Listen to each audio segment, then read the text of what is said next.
how old Witch Neda stole the moon and the sun.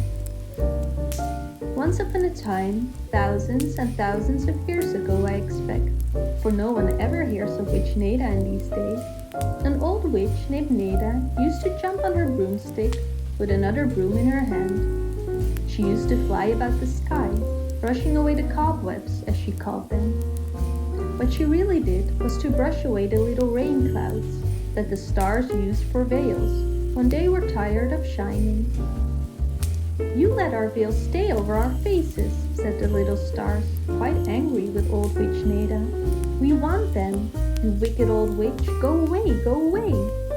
But Witch Neda would only laugh a cackling laugh and go on with her broom, sweeping away the cobwebs.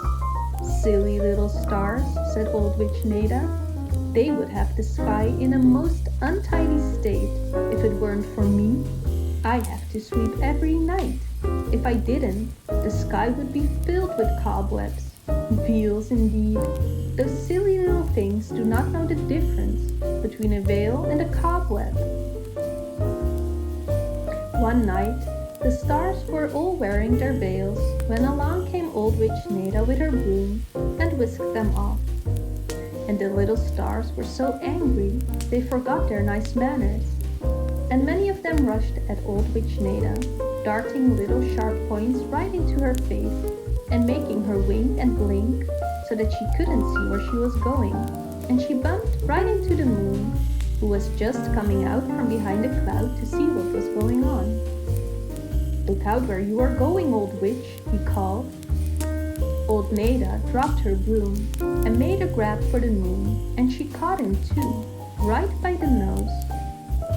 "Here, here, here, let go of my nose," he cried. But old Witch Neda did not let go. She hung on and carried him off to her house on the top of a high mountain. "I'll give those silly little stars something to cry about now," said old Neda, as she opened a dark closet and threw in the moon. "They won't have any moonlight for a while, and if I can get the sun, I can have all the things my own way in the sky and make those stars sorry they were rude to me tonight." The next day, when the sun was shining and not thinking a thing about any harm coming to him, old Neda put on her smoked glasses and her high-topped cap and a long black cape. Then she jumped on her broomstick and flew straight for the sun. Of course, the stars were asleep and could not warn the sun, and he thought it was a black cloud he saw sailing toward him. "Ha, now I can take a little nap," he said. "Here comes a black cloud, which I can hide behind for a while. I do get so sleepy shining all day." And then the sun gave a yawn just to get ready for his nap. But something happened. He didn't just know what, but before he could stop to yawn, he felt a jerk. And then he was covered with something black and whizzed along at a terrible rate of speed. He didn't know where. "There, I guess I can run things to suit myself now," said old Witch Neda, and she took from under her cape the sun, winking and blinking and wondering whatever had happened to him. Into the dark closet with the moon she threw the sun and closed the door. Of course, the stars awoke as soon as it was dark, and it became dark right away when old Neda stole the sun. So the little stars shone and winked all night and all day, because the sun did not get up, and they did not know when the night was over. The next night they twinkled, and the next day. But then they began to get so sleepy they could not keep their bright eyes open, and one by one they began to nod.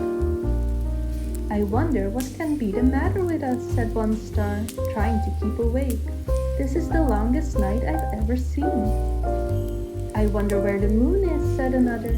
"If we could see him, we might find out why the sun is so lately this morning."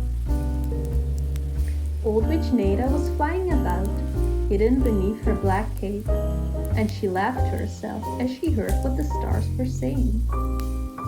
"I can tell you where the sun is and the moon too," she said, throwing off her cape and showing herself to the stars. I have them both locked up in a closet in my room." And off she flew on her broomstick, leaving the poor little stars quite speechless with amazement. "Something must be done, and done at once," said one star. "If we let that old witch have the sun and moon, who knows what will become of us?" "But what can we do?" asked another star. "Here we are up in the sky, and old Neda's house is on the top of a mountain.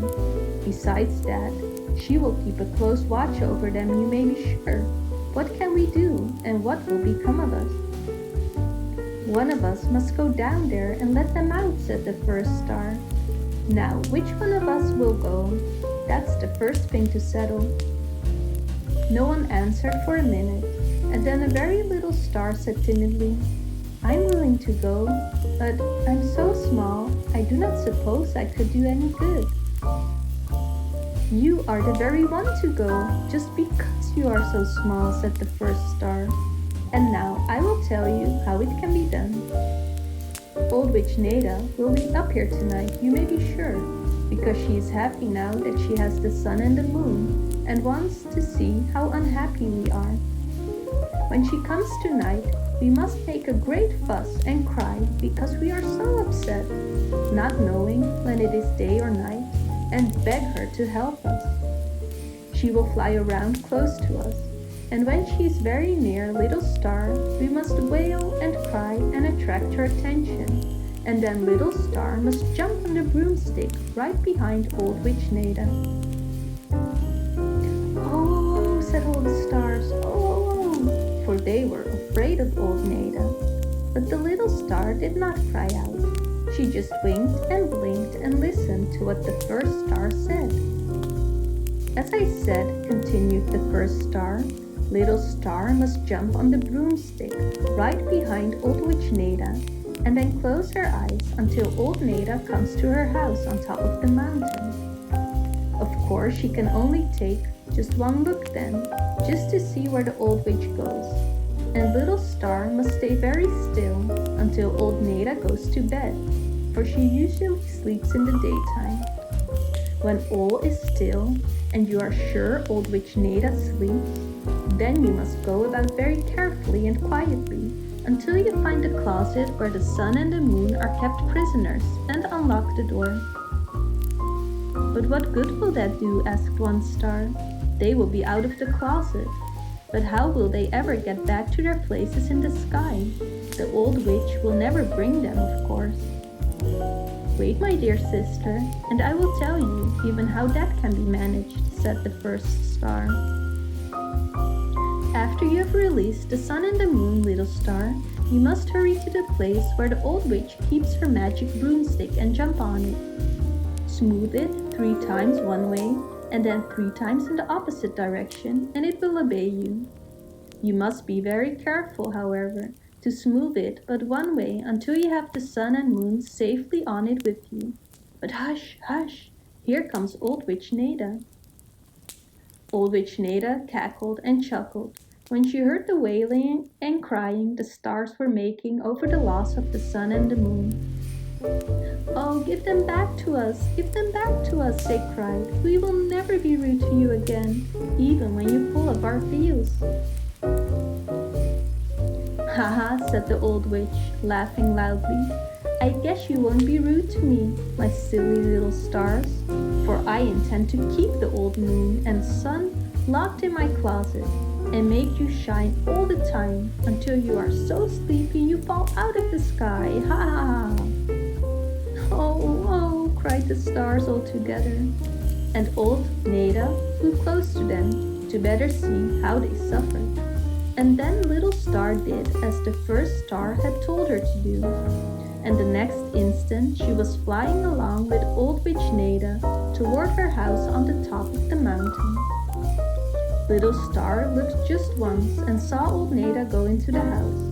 Then she closed her eyes and waited until she was sure the witch was asleep. Very, very carefully, she opened the door and slipped in. Then she looked around, and from under the door, she saw a very bright light, and knew that behind that door were the sun and the moon. The key was in the door, and it took only a second to turn it. "Hush," said the little star. "I've come to release you. Do not make a sound. Follow me." Little Star took from a chair Old Witch Nada's big black cape and threw it over the sun and the moon, so their bright light might not awaken the old witch. And in another minute, they were all sitting on the broomstick, while Little Star smoothed it 3 times one way and 3 times the other, and then said, "Off to the sky, take us home, good broomstick." Away they flew, and in a short time the sun was shining in the sky, just as if nothing had happened to him. And the stars went to sleep and slept soundly. They were so tired. Little Star that night took her place in the sky very quietly, but the other stars wanted to know all about her adventure. "Oh, I just did as the first star told me," modestly replied the little star, "and brought back the sun and the moon, that was all." "You were a brave little star," said the first star, "and as a reward, the broomstick of the old witch has been made into stars, which is to be made into a big cross, and this cross forever you shall shine. And you will take on more brightness than any of us, brave, brave little star." Of course, the old witch, having lost her broomstick, could not bother the stars anymore, so they shone and twinkled happily on, always feeling grateful to Little Star for helping them out of their great trouble.